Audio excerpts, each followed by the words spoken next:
Привет! Израильская долина. Она всегда была лакомым куском из-за ее стратегического положения. Здесь проходил великий торговый путь, соединяющий Месопотамию и Египет. И, разумеется, она была ареной бесчисленных войн.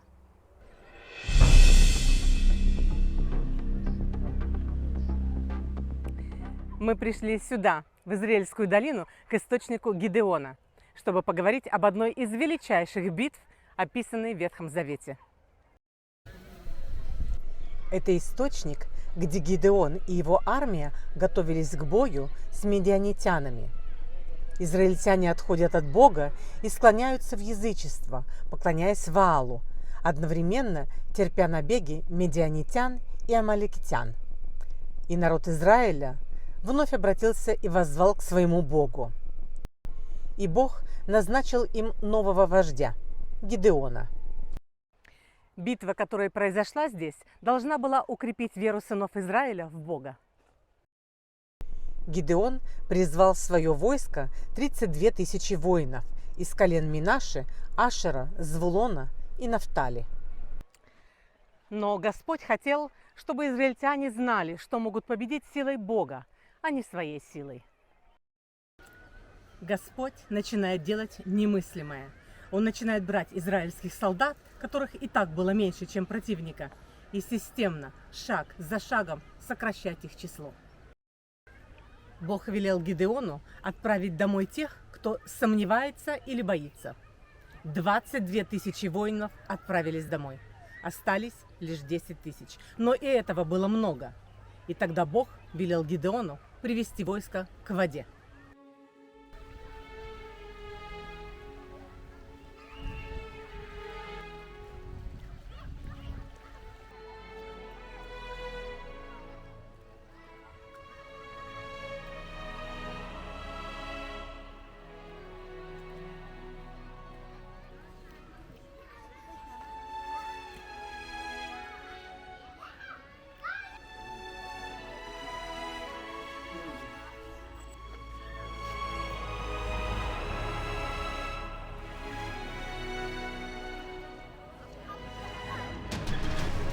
И воины стали пить воду.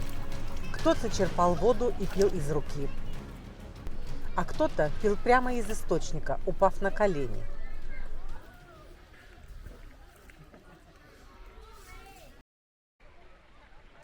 Бог велел Гидеону оставить только тех, кто пил из ладошки.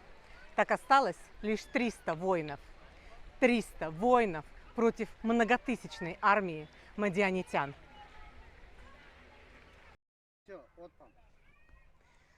Я хочу подняться на обзорную площадку. Высоко. Давай сделаем это.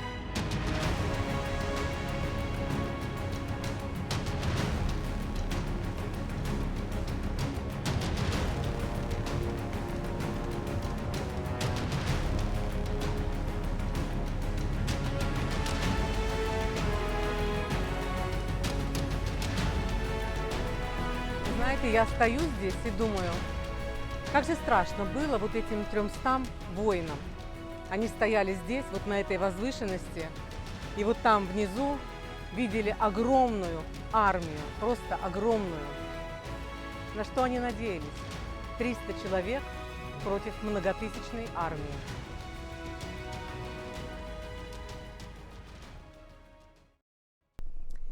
Гидеон приказал своим воинам делать факелы. Что может быть бессмысленнее, чем делать факелы? Последнее, что они хотят сделать, это зажечь в темноте факел, чтобы выдать свою позицию. Я могу представить, что они чувствовали. Наверняка грусть и смятение, а может быть даже гнев.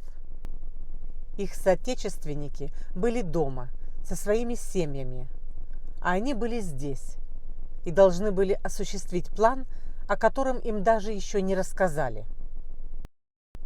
Гидеон разделил свое войско на 3 отряда и приказал им окружить вражеский стан с 3 сторон, а затем одновременно разбить все кувшины, зажечь факелы и трубить всем в шафар.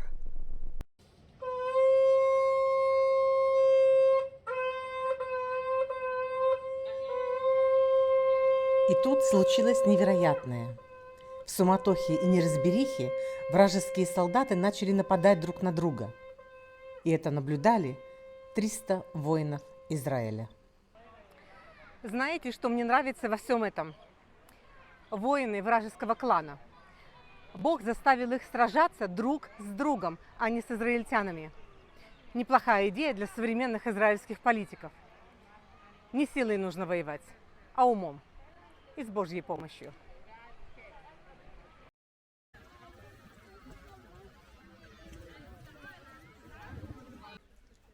Когда я смотрю на этот источник, меня мучают сомнения. Ну как здесь могли разместиться 10 тысяч воинов? Мои сомнения развеяла вот эта фотография из Википедии. Теперь все встало на свои места. В те времена источник был полноводным.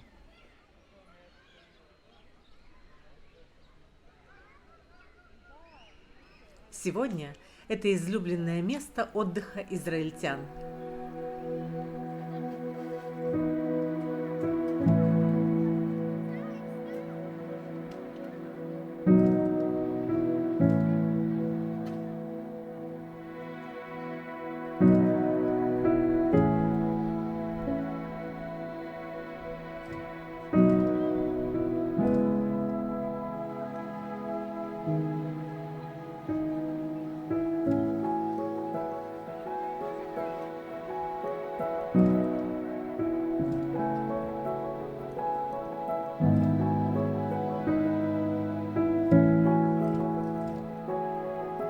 Подпишитесь на канал, чтобы узнать все самое интересное об Израиле.